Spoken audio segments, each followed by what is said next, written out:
Well, it's the end of the day here. You can see the sun shining in my face. It's also the end of an age, and the coming changes are gonna crush a lot of people if you're not ready for it. And so that's what we're gonna talk about today. What is going to happen that is going to change everything, and how do you plan for it and make the changes in your life so that you get the best life possible. At the end, I'm going to break down specific advice for people in their 30s and 40s, 50s and 60s, and even people in their 20s.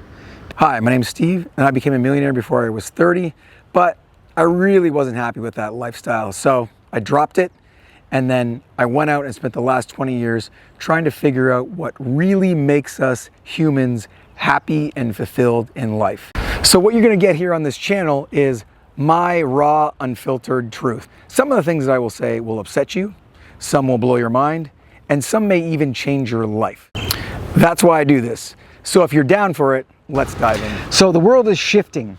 Our old institutions are dying, our taxes are increasing, costs are increasing, housing costs. Governments are literally on the verge of bankruptcy. The US government, $34 trillion in debt. Inflation going through the roof, which means that all of your regular goods cost more. What's not going through the roof, though, are typical salaries. In fact, salaries are staying even or getting lower. It's an unsustainable system that is about to completely break down. And here's the key indicator that it's going to break down, and that's population. We, in the modern Western world, are not replacing our population at a rate that will keep growth high, which means salaries go up, opportunities go up, and things are growing. We're in a shrinking economy. No matter what the government tells you or what they try and do, that's the simple nature of it. And with a shrinking economy, with shrinking population,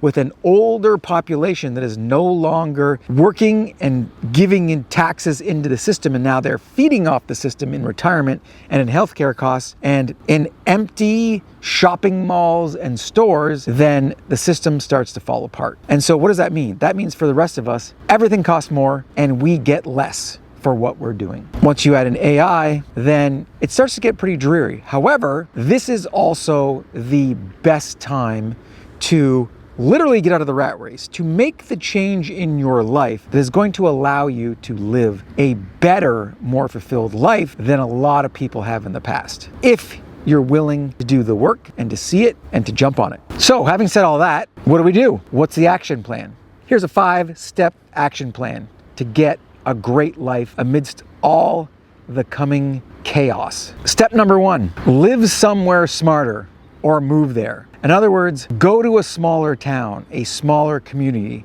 or even go completely off grid. It really depends on your setup, and it depends if you have a family or if you're young or if you're middle-aged. We'll talk about that a little bit later, but the cost of cities is becoming unmanageable. The stress, the exorbitant cost of housing, that you're constantly working, and the culture is a work culture.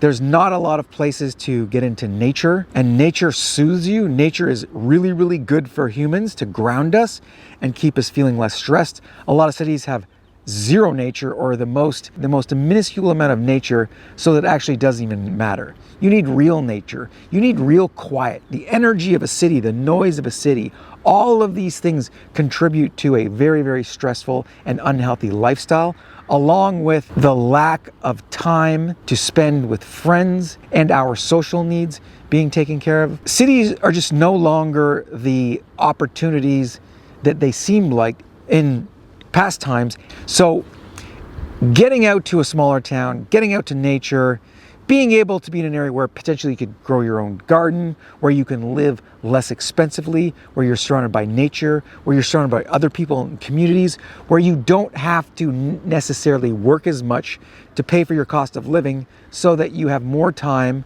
to be around friends, to socialize, to have fun, to relax, and to really enjoy your life. That's number 1. Number 2, start a business and start writing off your life against your tax burden. If you've never been in businesses before, there are things called write-offs. You can write off expenses against your income. For example, I can write off this hammock because I use it for business.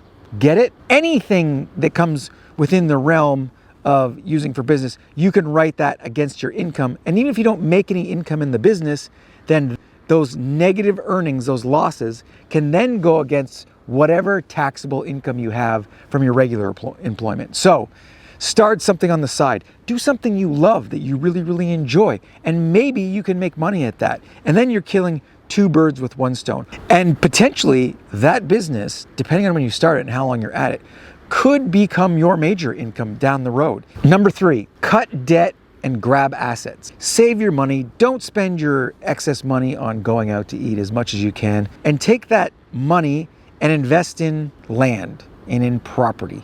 Even if it starts out as vacation property, and even if it's small, you don't need much. You get that tiny little piece, then you've got a piece of freedom. If you're paying rent, you don't have a piece of freedom. And you want to get to a point where you're not paying anything for the land that you live on and the house that you live in.